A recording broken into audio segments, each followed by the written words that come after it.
Today, we're going to pull back the curtain on something that's all around you, something that shapes your choices every single day, and most of the time, you don't even notice it. Yep, we're talking about marketing.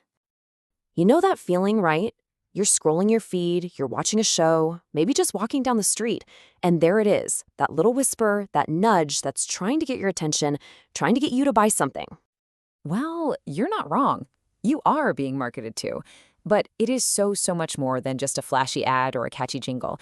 It's really a deep strategic science, all about understanding what people truly want and need. All right, so here's the game plan. We're going to start with what marketing really is. Then we'll jump into Time Machine for a quick history lesson, unpack the tools marketers use today, see how they build that perfect offer, and we'll finish up in the wild world of digital marketing. Let's do this.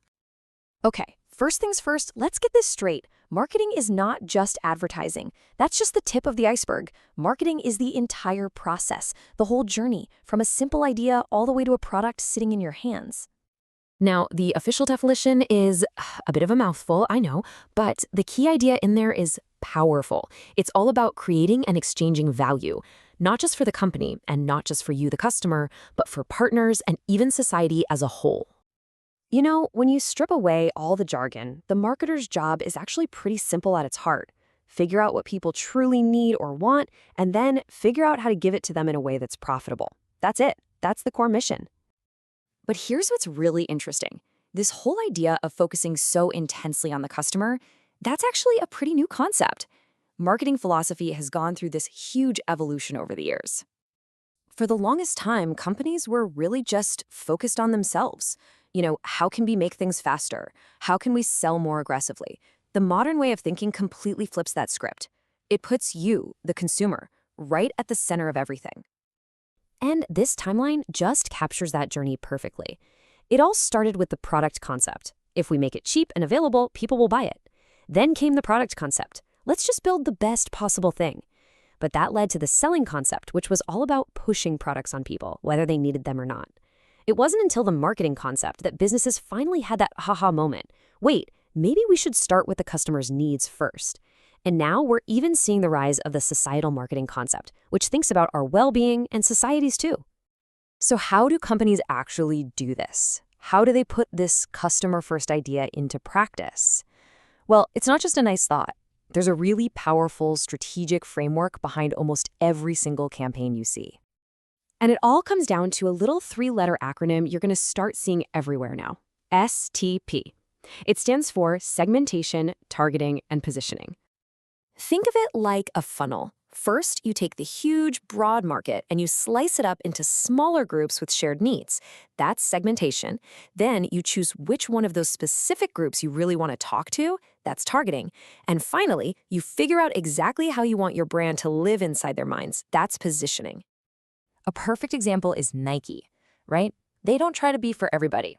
They segment the market, they target young, active people, and they have spent decades positioning themselves as the brand for innovation and peak performance.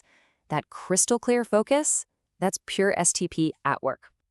Okay, so you've got your strategy, you've used STP, and you know exactly who you're talking to. Now what? What's the actual offer you're going to make them? Well, that brings us to maybe the most famous toolkit in all of marketing, the 4 Ps. This is what's known as the marketing mix. These are the 4 big levers that marketers can pull, the dials they can turn to create an offer that's hopefully irresistible to their target audience. So you've got product, price, place, and promotion. But the real magic here is that they all have to work together in perfect harmony. You can have the best product in the world, but if the price is wrong or people can't find it, it's just not going to work. They're all connected.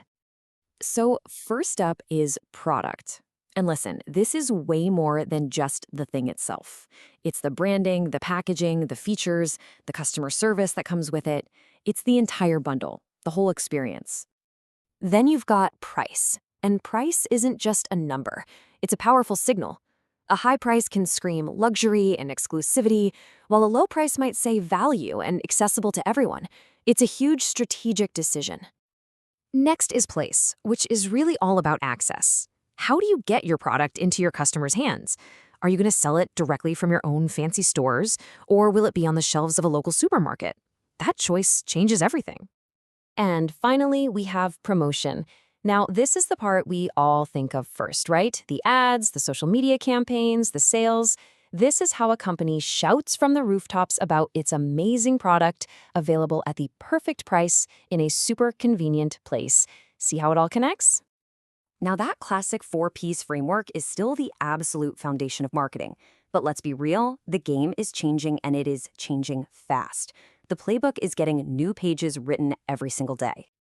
I mean, look at this. Today's marketers have to be experts in e-commerce, in reaching you on your phone, and in what some people are calling the phygital experience.